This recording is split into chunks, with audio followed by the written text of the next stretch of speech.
Okay, I'm here out in California today on an Adult Time set with Claire Tenebrarum. Hello. Claire, one of the rising stars right now in the adult industry. Claire, first of all, for people that aren't familiar with you and your story, kind of tell us, how you entered the industry in the first place. What's your Um, backstory? so I started doing cam work Hmm. to basically save up money to move away from my parents. Right. And then I saved up money, and that's kind of how I got started. And then I eventually got my own place. Hmm. And then I started to I started branching out from like the cam work stuff. And I was posting on things like Tumblr before they got rid of porn. Hmm. And then I moved to Twitter. And then I got like contacted by someone at Groovy. Hmm. Omar Wax, I Yeah, think. I'm on wax. And then I shot for him. That was like my first like professional shoot. Right. Now, where are Um, you from? Are you from this part of the country, or you? I was in North Carolina Uh huh. then. That was where I shot my first shoot, Hmm. and then I moved to Pennsylvania, Okay. where that's where I'm kind of like set up now. And I mainly do my own thing now with just like OnlyFans stuff. Hmm. And that makes like more than enough to support me, and I can kind of do things on my own Right. time and whatever really interests me at my own pace. Hmm. And every now and then I like travel out here and do Yeah. professional scenes. I know that you have a good OnlyFans account. I've heard a lot of stories about how good you are with on those platforms. What do you think the key is to flourishing on OnlyFans and those kind of platforms? Or what's working for you at least, I What's guess. working for me? It's kind of having like outreach, Hmm. and then like advertising on like multiple different like sites. Like I do Reddit, Uh-huh. Twitter. Um, yeah, pretty much doing it consistently. It's a lot of work, isn't it? I mean, It's it's pretty. not. It's more than just taking a video and It, posting it. It's it's finding like the right clips, the right like little titles just to hmm attract people's attention, keywords and stuff. and Yeah. then they click on it and get them to upvote it, interacting with them enough to get them to upvote it. It's actually like pretty annoying. I things have definitely like, because when I first started doing things, I feel like it wasn't like kind of based around kind of constantly pumping out content like every single day. Like I would Mm-hmm. do mini vids and I would upload something like once a week, and that was like that. But like OnlyFans has kind of changed things, and you kind of need to be constantly like pumping out content and like really going at it like every Hmm. single day, which is kind of tiring. But Yeah. the industry changes a lot pretty quickly. Is it hard to find people to shoot with in Pennsylvania, or do you have kind of a little? It's pretty hard to find people to shoot with. There's some performers, but most of the talent is in Vegas and LA, Yeah.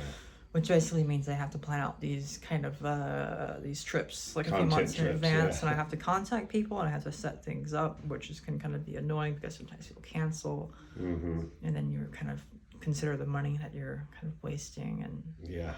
so I usually overbook things just because I know people are going to cancel. Anticipate cancellation. Yeah, and then if they don't cancel, then I have to work myself a little bit more. Right.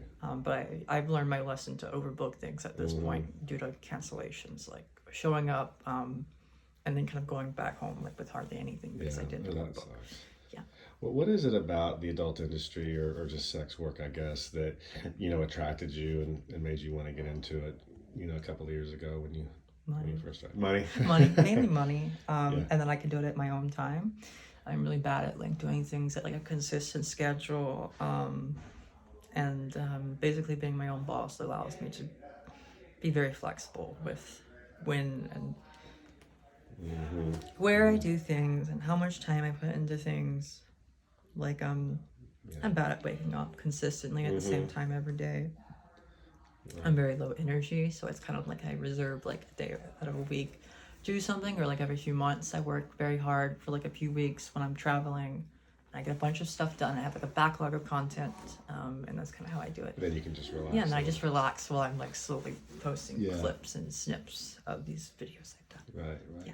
Now, like a lot of trans performers, you got your start with, and you mentioned it earlier, Stephen Groovy, Mm-hmm. Groovy.com. How important do you think he and that side have been just to kind of launch Well, I think careers, I guess? well, I mean, like, it definitely helps people, like, because they'll shoot, like, like most people, I think, and it kind of puts you on the radar. From what I know, like the other companies like look at those things, but I actually met him for the first time at the free show party they did like A few months ago. a few months ago. He was pretty nice. Oh, nice guy. And he's been like pretty supportive of me. Like when I contact him, he's like offers me shoots and stuff. So he's a pretty nice guy. He's nice. Do you face challenges as a trans performer that make it harder?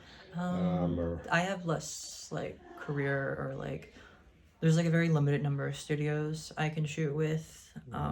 There's a lot of talent that won't shoot with trans women. Most of the male talent I work with are gay performers that are being paid to work with trans women. I very rarely work with like straight male talent because they don't work with trans women. There's more cis women that will work with trans women than there are men because there's kind of like stigma around it still. Even if they might want to. Yeah, even if they want to. Yeah, but they won't.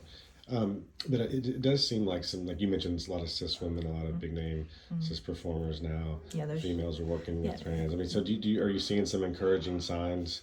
Yeah, it's for at least the cis women side. I don't really know about the male. Yeah, the male side. I've probably worked with like two straight men like the entire time I've done stuff. Right. Like they've all been nice, but it is kind of weird when you're kind of having sex with some dude and he's clearly not into you.